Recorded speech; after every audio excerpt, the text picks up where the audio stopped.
Hello friends, meet my daughter Anya. Anya, say hi. Say hi. Say hi. Say hi. No hi? Just smile. Smile. No smile. Look who is there. Look who is there. Who's there? Mama. I'm watching that one. Oh, watching TV. My God, she's so busy in watching TV. So she is my daughter Anya. अभी मैं आपको इससे मिलवाती हूँ. ये है और ये उसे दूध दिया जा रहा है. उसको वो she is having a seizures and globally disability and I mean she is globally delayed because she cannot sit, walk or stand or anything. और उसके ये सारे कंडीशंस बचपन से हैं. उसको जब भी जन्म हुआ था तभी से सीजर्स आ रहे थे. और उसके बाद से उसके सारे मेडिसिन्स और थेरेपीज़ और सब कुछ कंटिन्यू है. अभी तक कंटिन्यू है. अब वो 7 साल की हो गई, अभी तक कंटिन्यू है. बट इतना ज़्यादा प्रोग्रेस नहीं है क्योंकि उसको सीजर्स अभी भी आते हैं. और उसकी अभी कंडीशन नहीं आई है कि उसने ओरल खाना अभी कम बंद करवाया हमने, क्योंकि वो जो भी खा रही थी वो सारे उसके खाने सांस की नली से उसके लंग्स में जा रहा था. तो डॉक्टर ने हमें उसके खाने से मना किया है कि उसके मुंह से कुछ भी खाना ना दे, मीन्स ओरल फीडिंग बिल्कुल ना दे. तो हम लोगों ने कुछ दिनों तो हम लोगों ने एनजी ट्यूब डाला था नोज़ में, और फिर उससे बहुत तकलीफ़ हो रही थी क्योंकि वो रोज़ निकाल देती थी उसको, हर वीक निकाल देती थी. दिन मुझे उसको लेके जाना पड़ता था डॉक्टर के यहाँ और लगवाना पड़ता था. देन एक्सरे कराने पड़ते थे और इतना ज़्यादा x-ray is not good for health. तो हम लोगों ने बहुत ही ज़्यादा डॉक्टर से मतलब बोला कि ये प्रॉब्लम है. तो डॉक्टर ने हम लोगों को सजेस्ट किया कि go for the G tube, क्योंकि इसका जो कंडीशन है इतना जल्दी ठीक नहीं होने वाला.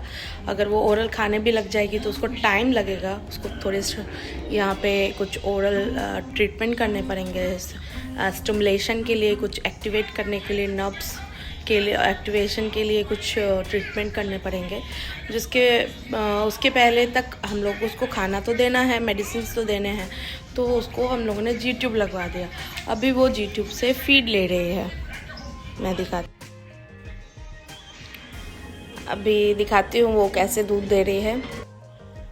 तो ये उसको दूध दिया जा रहा है क्योंकि उसका मुंह से ओरल फीडिंग बंद हो गया है. तो अभी वो उसको ट्यूब से फीड हो रहा है. उसके स्टमक में ट्यूब लगाया गया है, जी ट्यूब ऑपरेशन करके, और वहाँ से वो फीड हुआ जा रहा है. ये है एगी और जो उसको केयर करती है. और ये है चिंटू, आन्या, जिसको हम लोग घर पे चिंटू बुलाते हैं. मिंटू, मिंटू कम बैक, से हाय. मिंटू से हाय, से हाय. मिंटू से हाय. मिंटू से हाय. Here, say hi. So funny Mintu. या तो ये है हमारी फैमिली पिक्चर है. आप पहचान पा रहे होंगे. ये है मेरा बेटा, ये है हम तीनों, ये मेरी डॉटर है, थोड़ी पतली थी. और ये हमारा 5-6 साल पुराना पिक्चर है मैं मेरे हस्बैंड की. मैं बहुत पतली थी. और ये रही मेरी बेटी और मेरा बेटा, और ये हम तीनों. और हम लोग अभी, ये मेरा बेडरूम है, हम तीनों यहाँ सोते हैं, मैं, मेरे हस्बैंड और मेरा बेटा. और ये रहा, ये बालकनी है, ये वॉशरूम है, और ये डोर है, और ये अपना डाइनिंग एरिया है. और किसी दिन फुर्सत से दिखाऊंगी मैं अपना घर. ये मेरी बेटी और मेरी एगी का बेडरूम है, मैं बाद में दिखाऊंगी. ये हमारा एंट्रेंस गेट है, ये कॉमन वॉशरूम है, और ये किचन है. किचन भी मैं आपको बाद में दिखाऊंगी. वैसे हमारा किचन साफ़ रहता है, एगी बहुत इसको साफ़ रखती है. हमने सुबह की कुकिंग की है, पर आपको ऐसा लग नहीं रहा होगा कि हमारे किचन में कुकिंग हुई है. और ये अपना एयर फ्रायर है जो हम बहुत कभी यूज़ करते हैं. और कपड़े धुल रहे हैं और अपना इसमें बर्तन धुल रहा है. तो सब कुछ धुल रहा है. और घर की सफाई हो चुकी है. यहाँ मिंटू शैतानी कर रहा है, हर वक्त भागता दौड़ता रहता है। Mintu what is this game? Mintu Mintu what is this game?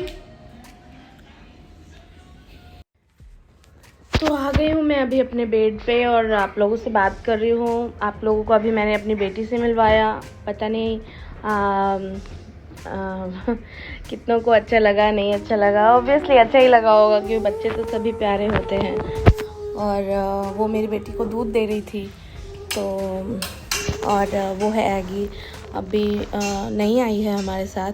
इसके पहले जो हमारे साथ थी उसका वो वीज़ा एक्सपायर हो गया तो वो वापस चली गई। अभी ये हमारे साथ 1 महीने ही हुए हैं। तो फर्स्ट मंथ तो शी वाज़ वेरी स्कैर्ड और चिंटू के वो ट्यूब वगैरह को लेकर के वो डरी हुई थी। वो बोल रही थी मुझसे नहीं हो पाएगा एंड ऑल, बट अभी वो पूरी एक्सपर्ट हो चुकी है। पहले के 1 महीने मैंने उसको अच्छे से ट्रेनिंग दी और अभी वो सीख गई है। तो अभी कुछ प्रॉब्लम नहीं हो रहा है, सब कुछ वो संभाल ले रही है। और क्लीनिंग वगैरह वो पहले से ही अच्छी करती थी।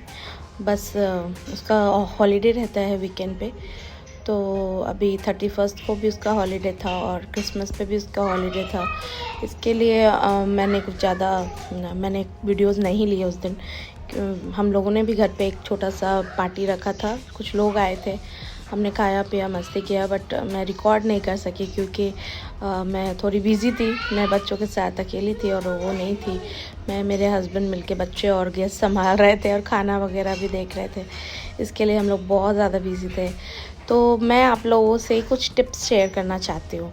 अगर मेरे पास अभी बहुत एक्सपीरियंस हो गए हैं, बहुत ज़्यादा एक्सपीरियंस हो गए हैं ऐसे बच्चों के लिए। तो मैं आपसे बस एक चीज़ शेयर करना चाहती हूँ। अगर आपको नया बॉर्न बेबी है या आपको जस्ट बेबी हुआ है या बेबी होके कुछ दिन हो गया और आपको कुछ भी डाउट लगता है उसके हेल्थ को लेके, कुछ भी डाउट लगता है, चाहे वो उसके रोने से लेकर के, उसके खाने से लेके, उसके सोने से लेके, उसके वॉक सिटिंग, किसी भी चीज़ में, कोई भी उसके माइलस्टोन में या उसके किसी भी बिहेवियर में आपको कुछ अलग सा फील होता है एज ए मदर और एज ए पेरेंट, आपको अगर कुछ भी ऐसा अलग सा फील हो रहा है तो आपने बिलीव पे आप उसको स्ट्रांगली बिलीव करें और आप उसको जल्द से जल्द डॉक्टर को दिखाएं और किसी भी एक्सपर्ट से आप सजेशन लें। क्योंकि कभी कभी हो जाता है कि आपका नज़रअंदाज हो जाता है। मेरे केस में बिल्कुल ऐसा नहीं हुआ। मेरी बेटी का सीजर्स, मेरी बेटी के बिहेवियर, मेरी बेटी का जो तरीका था सोने खाने उठने का, मुझे हर चीज़ पे डाउट हो रहा था। पर मेरे सारे घर वाले, मेरे सारे रिलेटिव्स मेरी उस बात को कोई भी मानने को तैयार ही नहीं थे। लेकिन एटलीस्ट मेरे हस्बैंड ने मुझे बहुत सपोर्ट किया। वो मेरे हर बात को फॉलो किया उन्होंने और हम लोगों ने बहुत क्विक एक्शन किया था। अब आप कहेंगे कि आपने क्विक एक्शन किया फिर भी आपको कुछ फ़ायदा नहीं मिला, तो फिर लेट हो ही जाएगा तो क्या हो जाएगा। लेकिन बहुत फ़र्क पड़ता है। मेरी बेटी शायद ऐसी भी ना होती, शायद मेरी बेटी आज हमारे साथ भी ना होती, क्योंकि मुझे डॉक्टर ने बोला था कि जिस तरह का इसका कंडीशन है बहुत ही रेयर सिंड्रोम है। इसकी वजह से कुछ साल, मे बी 3 साल उसकी लाइफ एक्सपेक्टेंसी है। बट अभी वो हमारे साथ 7.5 साल से है। तो मैं आपको एश्योर कर सकती हूँ कि अगर आप जल्दी किसी भी चीज़ के बारे में अगर आप जल्दी जान लेंगे और अगर आप जल्दी एक्शन लेंगे तो आपको फ़ायदा नहीं होगा तो ज़्यादा नुकसान नहीं होगा, आपको ज़्यादा नुकसान होने से बच जाएगा। अभी हम लोग उसको पूरे 7 साल से थेरेपीज़ वगैरह पे रेगुलर करा रहे हैं। तो लोग बोलते हैं, मेरे घर वाले कुछ लोग बोलते हैं कि क्या फ़ायदा हो गया, कौन सा बैठना सीख गई, कौन सा चलना सीख गई। पर मैं कहती हूँ कि फ़ायदा नहीं हुआ तो कम से कम नुकसान नहीं हो रहा है, वरना मैं अगर उसको ऐसे छोड़ दूँगी तो उसके हाथ पैर टेढ़े पड़ जाएंगे। इसकी वजह से मैं अपने आप के बारे में सोचती हूँ कि थैंक गॉड मुझे भगवान ने थोड़ी सी क्विक सिग्नल दे दी है, जिससे मैं अपनी बेटी को जल्द से जल्द हॉस्पिटल लेके जा पाई और वो आज तक हमारे साथ है। ये अच्छी बात है। किसी भी माँ बाप के लिए ये सबसे बड़ी बात ये होती है, आपके बच्चे कैसे भी हों पर वो आपके साथ हों, वो सबसे ज़्यादा इम्पोर्टेंट होता है। Thank you. फिर मैं मिलूँगी आपसे मेरे नए व्लॉग पे। Thank you, bye.